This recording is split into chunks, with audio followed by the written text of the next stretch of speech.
I love language and words, and one of my favorite words in the English language is quotidian.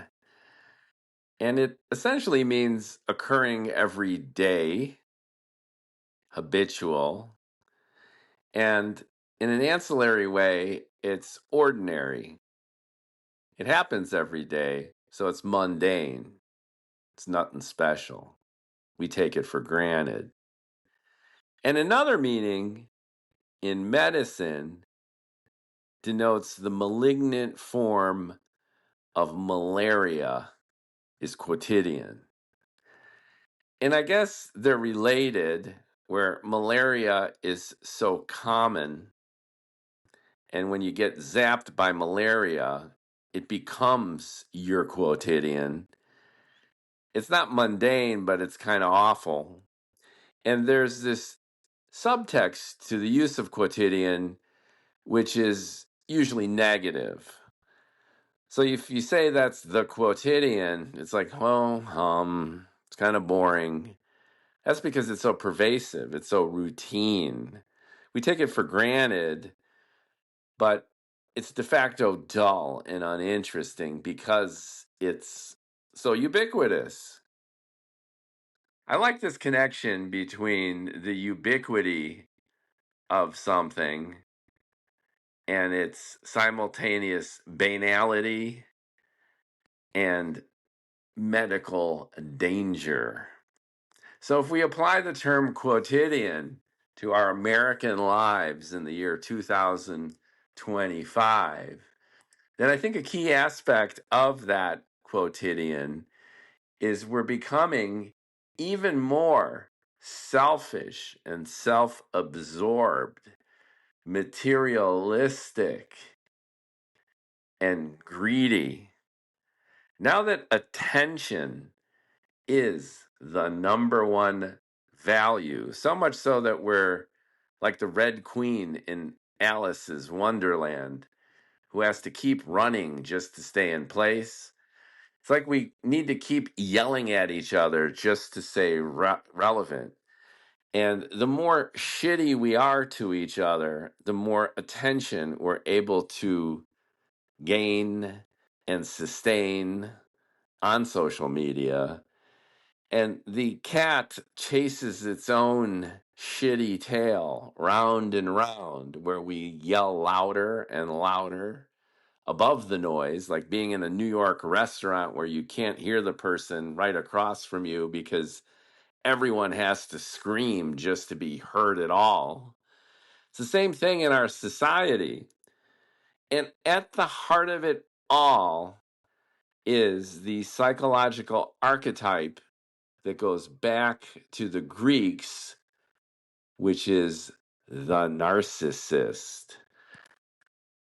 So let's take a look at the origin of that name, that term, that condition, and let's see how it's impacting us now in our society and if there's anything we can do about this.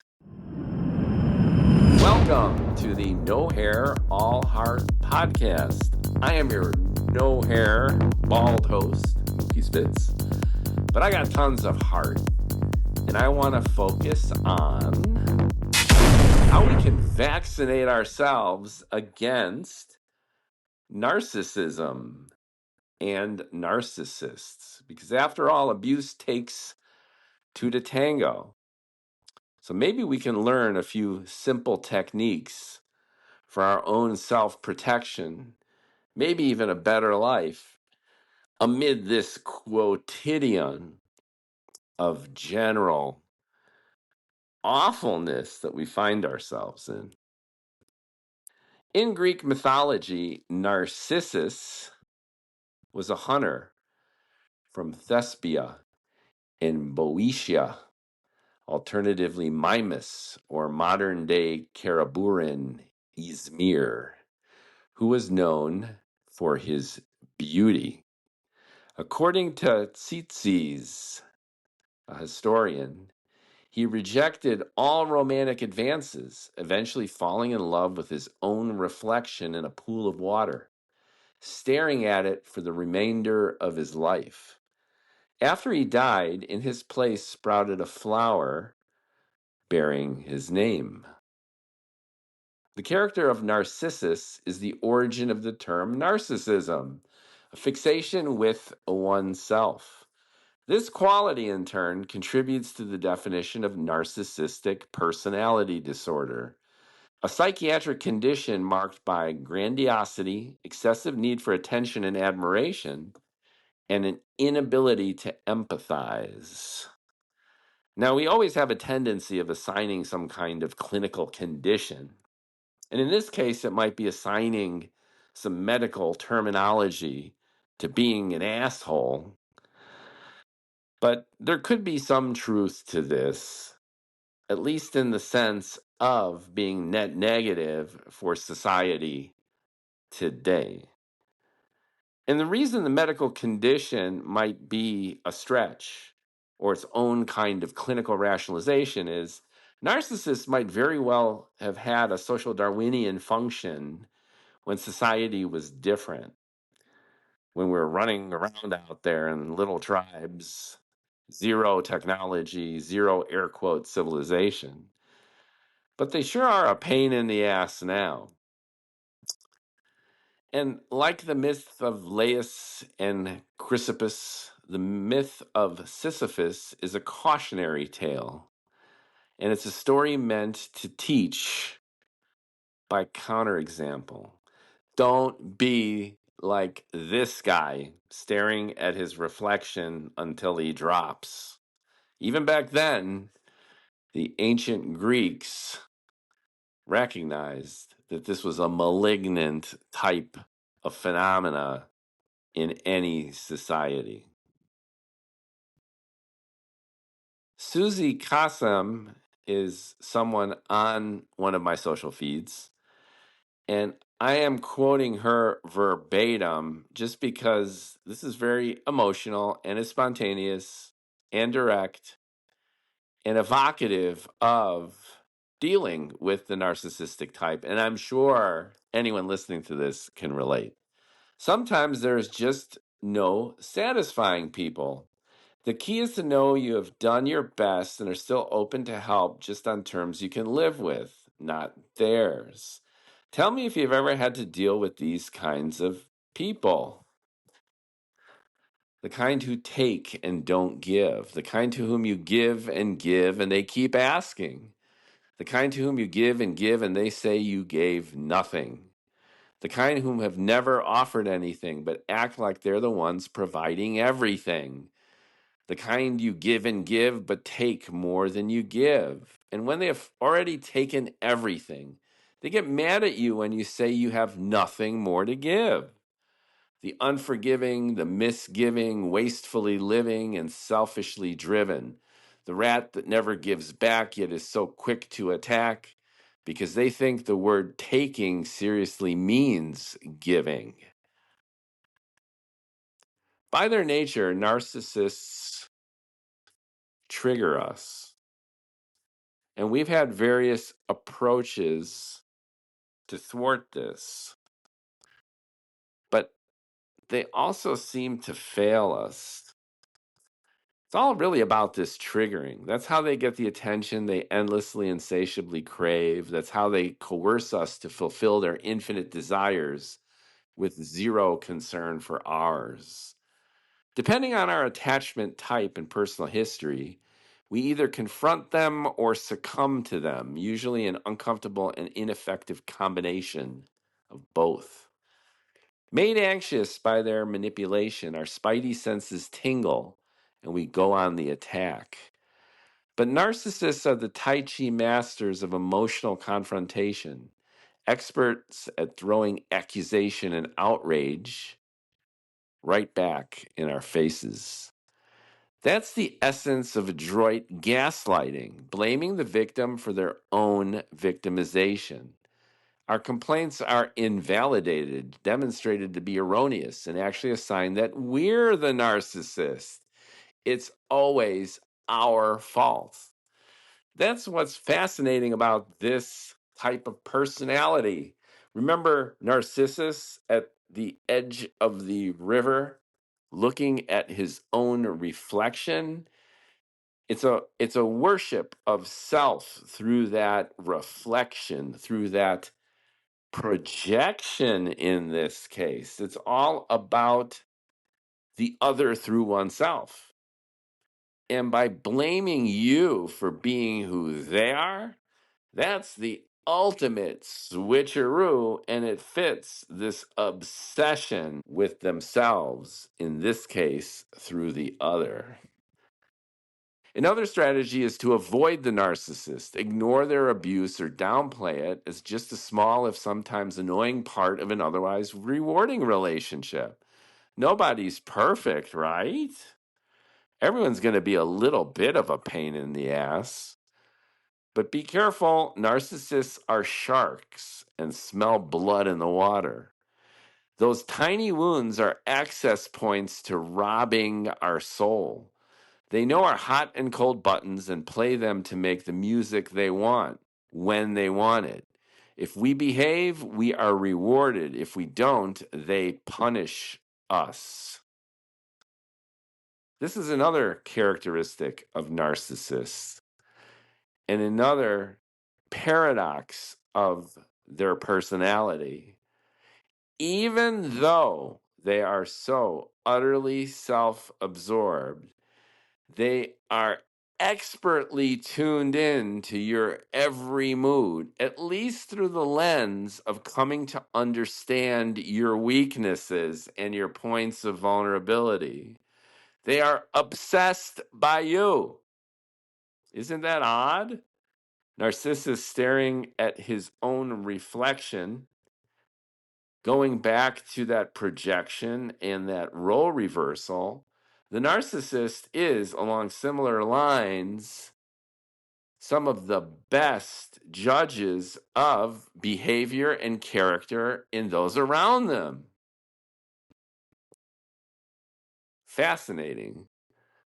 And they'll use that information to positively and negatively reinforce your behavior to fit their every whim. So if we can't go on the offensive and our defense mechanisms are also taken advantage of, what can we actually do to protect ourselves? How can we manage a narcissist, especially if we can't get rid of them from our lives? Clearly, there's got to be a solution. Setting clear expectations, repeatedly communicating them, and stubbornly enforcing boundaries is important in all our relationships, especially with narcissists. The trick is persistence and unlearning bad habits, not in their behavior, but our own. Thankfully, most relationships have a built-in ripcord. If the effort to maintain and manage them consistently exceeds the benefits received, then they can and should end. But some relationships are central to whom we are and demand effort, patience, and creativity. A friend, even a long-term one, is ultimately disposable, but family remains family forever, right? Parents, siblings, children, they push us to the limit, don't they? If a relationship with an abusive narcissist has to be endured, you got nowhere to go. What you going to do? Disown your parents? Disown your kids? Disown your siblings? Then the onus is unfortunately on us, the victim, to figure out ways to protect ourselves. But the tough process can be worth it, especially when the successful learnings are applied to other, less triggering relationships, such as those with friends, family, colleagues, and even and especially lovers. Like many people, I've had to deal with narcissists since birth. My survival mechanisms have become my greatest strengths and most frustrating weaknesses, too. Like it or not, narcissists have defined us. They've defined me.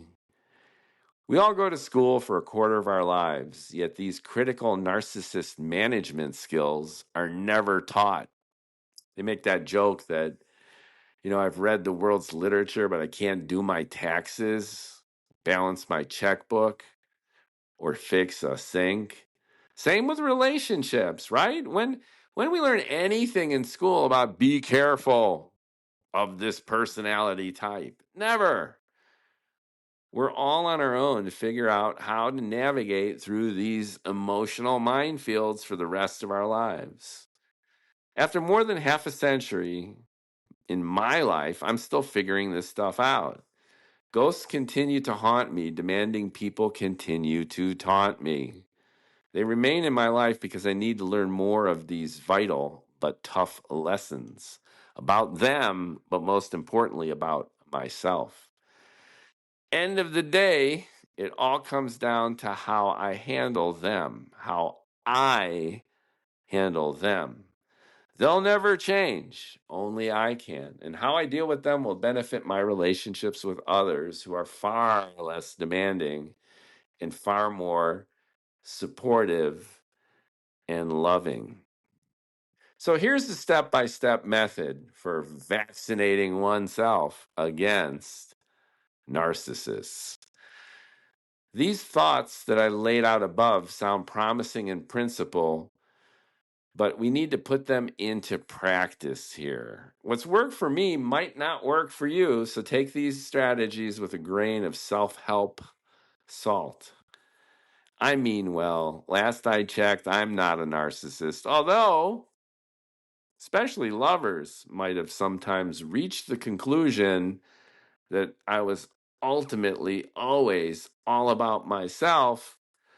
Although I would venture to assume that this opinion is based on, perhaps, me not always bending to their whims. See how tricky this could be? So much of life is subjective, but I think it's easy to say, maybe not easy to say, but honest to say, that when you're interacting with a narcissist, you know it. There's little doubt about it. They will eat you up. If nothing else, this approach that I'm about to lay out is the start.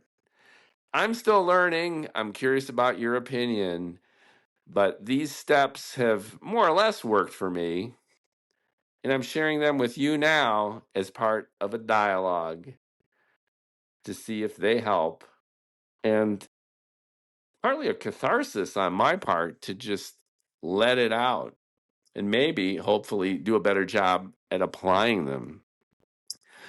Number one, decide if you need them in your life or if you can live without them. 0 or 1. You've identified this person as a narcissist. You know the damage that they're doing. So, what's the benefit risk ratio for you? Figure it out. Friends come and go, but as I mentioned, family is forever. That said, abusive friendships can be mended, and truly incorrigible relatives have got to go. The first step is therefore to determine if the narcissist is even worth your time, effort, and heartache to effectively manage, and then moving forward with focus. So, in other words, the first step in this process that I'm recommending is decide if they're even worth any more effort. And if you come to the conclusion that you have already put so much time into fixing an unfixable relationship where you are always the victim, if you decide that it's just been too much, then in a sense, problem solved at step one vis-a-vis this person. Just pull the plug.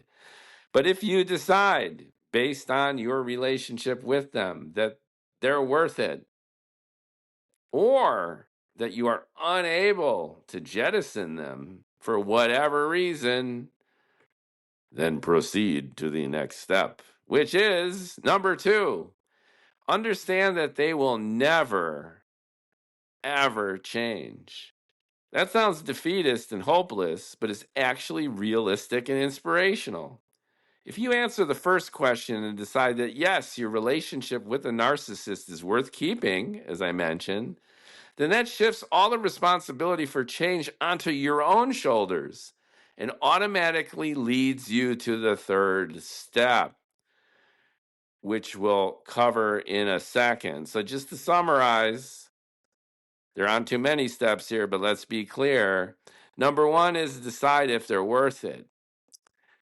If not, do not pass go. Do not collect $200. You are done. But if you decide that they're worth it or you can't help yourself, then realize step two is the rest of all of these steps that you have now taken upon yourself by answering one in the affirmative, you have to keep going, is this is all on you. They will never change. There's nothing, repeat, nothing that you can do to change them in any substantive way. It's all up to you. By nature of them being a narcissist and you being their food. Number three, believe that the burden of redefining the relationship is entirely on you. Believe it. So, number two is understand that they'll never change. Okay, that's in your head. I know that they're not going to change. But bring that down a few chakras to believe that the burden of redefining the relationship is entirely on you. So if any change is going to happen, you not only need to accept that you need to do it, but you need to believe that you're going to do it and that it will be a burden. This is going to be a pain in the ass. Since they won't change how they treat you, you're going to have to change how you behave with them. This might seem obvious, but is the toughest thing to learn and do. Difficult not only with narcissists, but with everyone you know, work with, and love. This technique works for all relationships. Repeat, believe that the burden of redefining the relationship is entirely on you. Don't expect anyone else to do anything. And again, if you want to make it, if you want to succeed, if you want to evolve your career, if you want to accomplish some goal, the only person that you can rely on is yourself, and the only person who is really going to help you is you. And if you're waiting for a break, you keep doing what you think will get you to where you need to go, and you're looking outside of yourself for that big opportunity, then you're going to keep circling the airport forever because everyone, guess what, is as self-absorbed as you are. And I'm not saying everyone on the planet is a narcissist, but human behavior is a spectrum phenomena. And you are in it to win it or not, along with everybody else. Number four, switch from passive acceptance to active leadership. All right? So you believe the burden's on you, you understand that they're never going to change, and you've decided to go for this. So it's clap, clap, snap, snap. Every morning we wake up to a whole new day, far more empowered to effect lasting change and transform our reality than we ever give ourselves credit for. Too often we encounter obstacles and quickly give up, assuming our fate is sealed. That's how things have to be. The perfect attitude for a narcissist to own us. See, here's another reflection, and this is the reflection of our own vulnerabilities and weaknesses onto them. That if you go through life waiting for other people to do things for you, if you go through life waiting for your break, if you go through life expecting that change will come from some external source and you've just been unlucky and you just need to be patient, then you are ripe for the narcissist picking. They have got you and they will keep you and they will eat you up until they're done with you and spit you out. But chances are they're going to keep eating and eating as long as you keep feeding and feeding. This cycle has to get broken. How does that happen? Number 5, experiment with different approaches. Once you decide to control your own life instead of allowing yourself to be a victim, the stage is set to try various tactics. All people are different, and every abuser and abusee is unique. Since one size doesn't fit all, you'll need to use courage and creativity to change things up in ways that change your relationship for the better. So, once again, this step by step approach is general enough to cover all the bases, but when it comes to specific tactics that you need to employ with this person or persons, you are going to have to figure it out. And the best way to figure it out is just change your behavior. Remember, it's all on you and not on them, and see how they respond. And recognize that their response is in their best interest and not yours. And if you pay attention and if you're flexible and you try different stuff, then you can pretty much A B test this. I do A and they treat me better. I do B and they're abusing me twice as much as before. But you got to be careful that they're leading you on. Many times they will be nice to you, so you let your guard down. And they will be abusive to you so that you feel gaslit and afraid and lay it on even more heavy. So be careful. How can you protect yourself at this point? And that's by number 6, own it, define it, and live with it. A solid foundation begins with taking the narcissist by the horns, dictating rules of engagement, setting clear boundaries, and tenaciously sticking to your new contract with them. By setting simple and unambiguous expectations with them, you'll have benchmarks to maintain, instructions to follow, goals to meet.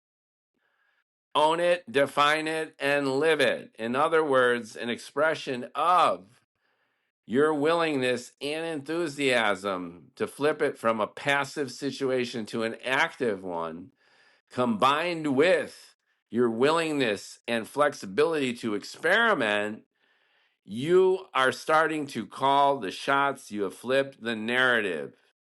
All of a sudden, you're doing things you want to do. All of a sudden, they are being led by you because you are leading. And if they don't like it, number 7, speak up in the moment and never deviate from the plan. Another bad implication of passivity, of letting them lead, of letting them eat you up, is silence. An infraction happens, an argument, and as usual, it's ignored. That perpetuates the problem and gives fuel to the narcissist for more abuse. Instead, try immediate, decisive, and relentless pushback that puts the narcissist back in their place and, if repeated, keeps them there. In other words, you need to be persistent. Part of being active, part of taking ownership, and part of not letting them steamroll you is hitting back, hitting back, hitting back. And they will be trying every technique that they've got. Every game in the book, every rule broken to put you at a disadvantage, and you need to be tenacious. You need to stick to the plan. You need to not give up your power. Take it and run with it, defend it, and stubbornly cling to it, and don't give up. Number 8, don't be afraid of upsetting them or ending the relationship. This goes full circle to the beginning. Fear is the narcissist's most valuable tool. They correctly sense that your motivation for appeasing them is fear of losing them. They also correctly sense that your dependent need for them fuels your fear of losing them and your unconscious need for being abused by them. Remember the cat chasing its own tail? They are always riding on the belief that you need them more than they need you. That's their power. If you wake up in the morning and decide that they need you more than you need them because they're the vampire and they're feeding off you, then that puts the power in your hands. And that way you are able to continue calling the shots. And if they're not going to have it, and eventually they won't be having it because it goes against the very purpose of them being in a relationship with you in the first place, then don't be hesitant to just walk. You've given it your best shot. You've decided at step one that you're going to put time, effort, money into this, and you're already at step 8. You have done your duty. Get out. Number 9. Treat them as they treat you. Narcissist victim relationships are powerful because they're complementary. A victimizer can't flourish without a victim, and a victim can't sustain their abuse without a victimizer. It takes two to tango. The antidote to this vicious cycle is to unplug the negative feedback loop through mirroring their selfish behaviors. Stop giving and start taking. I'm not saying you should become a narcissist, but when dealing with a narcissist, take on some of the narcissist's own behaviors. Give them a taste of their own poison, if for no other reason than to help own them and take command, take control of them. Take control of your own life in the process. And number 10, where does this all land you? Flip your power relationship on its head. If you still decide they're worth it and have the courage to lead the relationship by taking on the narcissist's own relentlessly selfish and self-serving qualities, then the grand irony is they'll likely come to respect you and abuse you no more. And by that point, guess what? They'll have no more need for you. What's the point? And they're gonna find other victims. And what's even more amazing than that, mirror, mirror, you come to the realization that you no longer have a need for them because something inside you has compelled you to engage this narcissist, sustain the relationship to the point where you had to finally take your power back. That says an awful lot, not about the narcissist, but everything about you. Isn't that interesting? So, one of the oldest lessons in self-help therapy, counseling, is that the world is a reflection of us. Sure, you can walk out of your apartment and a piano could fall on your head. Everything does not always happen for a reason, but if you have a long-term relationship with a narcissist, they're in your life and they're controlling you and abusing you, then look inside yourself and ask yourself, why do you have the need for them to be there? Because you could wake up tomorrow morning and tell them literally to fuck off. All right. So now let's consider a few real world examples. There's countless numbers of these. Imagine a textbook classic narcissist has trained you into doing things you don't want to do, but you do them automatically and habitually anyway for all the sinistral but avoidable reasons I've cited above. Coerced and Pavlov dog conditioned into, say, tolerating their indulgences and enduring their abuse, let's take a look at a few of these scenarios to see if they sound familiar to you.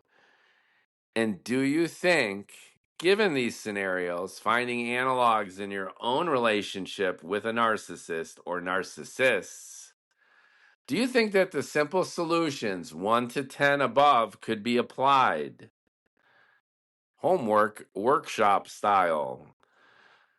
Let's consider the frustrated fanboy.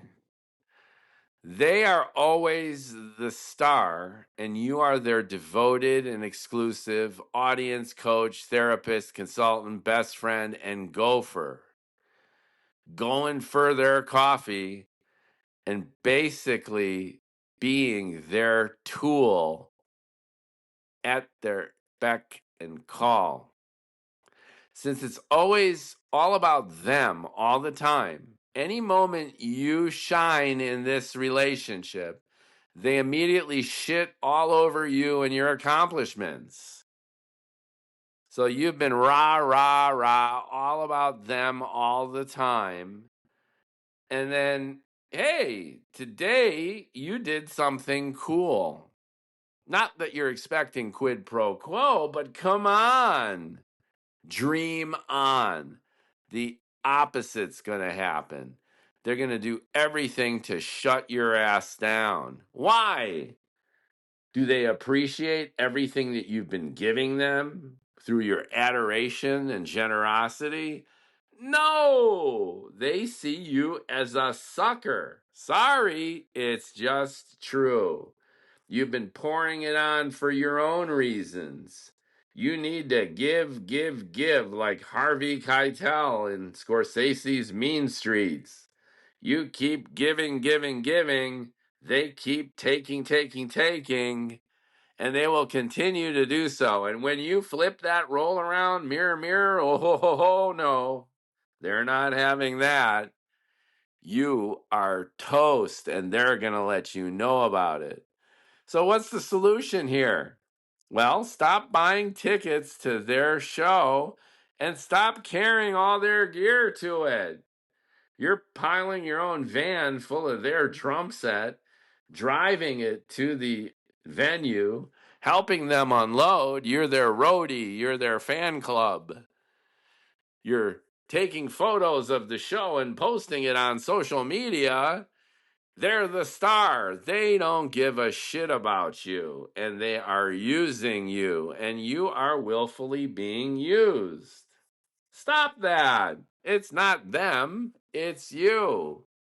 And of course, by analogy, I'm sure it doesn't take much to see how similar circumstances are pervasive in every walk of life, at every socioeconomic bracket. This is an archetype. Now let's consider the phone fluffer. They call you 3 times a week and tell you for 3 hours at each touch point how awesome they are, the amazing things they're doing, and how everyone worships them. Since it's always all about them all the time, a second after you start to tell them about you, what you're doing, they switch it back to them. We all have friends like this. Ask yourself, do some analysis. When you're talking to your suspected narcissist best friend, use a stopwatch, or those chess players who play speed chess that you make a move and then you hit the timer, and then the other person makes a move and hits the timer on their side. You have a limited amount of time, and then the faster you move, the more you put the other one in the pinch. Get one of those and see how much of your conversation, how much of your energy, how much of your time is being eaten up by your person who is ostensibly your best friend, when it's really all about them and not at all about you. So what's the solution? Well, I just outlined it. Set a timer. And if it gets out of control, here's the thing. Pull the plug. Just stop the combo after 20 minutes, because why? They're not going to change. Bye-bye. Try again next time. But don't be surprised when it's inevitably exactly the same ratio. Them 100%, you Z fucking row. Now let's consider the cuckolding colleague. This type abuses you at work by steamrolling you during meetings, stealing your ideas, making you do their work, trash talk behind your back, and conspire against you. So they might not be overtly engaging with you, but sometimes they are. They'll show up as a friend, as a mentor, as a trusted colleague, but they're really fucking you sideways from every dimension and every chance that they can get. So, what's the solution here in a business setting? Well, review your job's description and stick to it. Fly under the radar or escalate to HR as expedient. Go ahead, tattle. Create your own allies from their enemies. Don't eat their shit. Businesses are complicated, and no people are worse in this life, I think, than business colleagues. I'm going to have another podcast just about the types of rotten business colleagues and also the types of rotten bosses. So we got a lot to look forward to here. But anyway, this is not only common, but ubiquitous. And I think applying the 10 steps that I showed above for the narcissist could work for just about every colleague because you're forced into that power dynamic every time you walk into that office. It's a mean, vicious tribe. It's never going to change. And these techniques for dealing with a narcissist could very well be survival techniques in any corporate or pretty much any business situation. How about considering the domestic destroyer? They live with you and gaslight the hell out of you 24/7, 365. This one's tougher because you can't get them out of your face or radically change all the rules you established when they moved in or when you moved in. Solution: apply all the techniques described above, starting with clear expectations and boundaries. Enforce them. They don't like it, you end it. You're going to have to move out or you're going to have to kick them out. And even and especially if they're a parent or conversely, they're one of your spawn or they're a sibling or an uncle, grandpa using you and abusing you, you're just going to have to take control. And there are solutions. You don't need to end the relationship, just minimize the touch points. Reduce your daily, weekly contact. Get out of their sphere of influence. And when Thanksgiving rolls around, bring a turkey, bring some cranberry sauce, smile, chew with your mouth closed, and then get the fuck out of there. You are in control. These scenarios are as vast and varied as the dance moves of narcissists. Check, check, check. These scenarios are as vast and varied as the dance moves of narcissists and their victims have been since our species fell from the trees and likely long before. It is so much the rule of the jungle, isn't it? If you think about this, it's like we're programmed to either abuse or be abused. The conclusion is obvious, though. Freedom is never free. We gotta keep fighting. Back to the Red Queen. It's not so much that we need to keep shouting to be heard, but we definitely need to keep fighting to be free. The default state, this is one thing that I have learned and I keep forgetting and I need to relearn all the time. The default state of your relationship with most people is for them to try and fuck you. And that sounds very negative, but it's just realistic. Most people want to be on top, want to be in control, unless they get off on being the sub, if you will, unless they get off on being abused. But I'm tacitly assuming that you've listened this far if you don't like it. You don't like being dominated by this person who is your abuser. So you gotta fight to be free. And we all need to fight constantly to maintain boundaries and to stake our own claim. And it would be nice if we did it in a way that would be more balanced, that would be more equitable. But there's a lot of information involved. There's a lot of effort just to keep tabs. So at the very least, protect yourself, defend yourself, create your own boundaries, and most importantly, take ownership of your own life. No one is going to do that for you. Now, I hope this helped. And I don't mean to come across as some preachy know-it-all. I am saying this for my own ears to hear, because I have been on the ass end of this so many times that it's hard for me to relate. But I've learned. I'm still learning each and every day. And what's paradoxical and particularly interesting through this process is how I've discovered narcissistic tendencies within myself that I never really noticed were there before. Genetically, we're all so much alike. 8 billion humans on the planet, 8.5. Over 100 billion lived before us. They lived and died. 8 billion, 8.5 billion here now. And our basic instincts, as I've just been ranting, haven't changed and will likely never change. Techniques for dealing with narcissists and our own selfishness and narrow-mindedness, which is what fuels this shit in the first place, is knowledge we never gained in college. Only through experience can we make the most of our relationships and ourselves. Diseases and pandemics are a part of life, have evolutionary purpose, are a natural part of the scheme of things.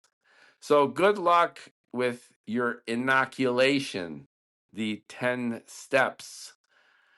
Medicine into syringe, pull back, needle pricking the skin, injection.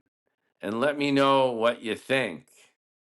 Let me know how you fare with self-empowerment, with mirroring, with taking ownership, with being flexible, with being relentless, with fighting to be free. Let me know if this works for you, especially if you're a narcissist. All ears for your feedback. And welcome again to the No Hair, All Heart podcast with lots more goodies to come. There's a link in the description if you want to send me a message. I'm happy to be talk about this or rant about something that's on your mind, whether or not you've got hair, because I'm sure you've got heart for listening.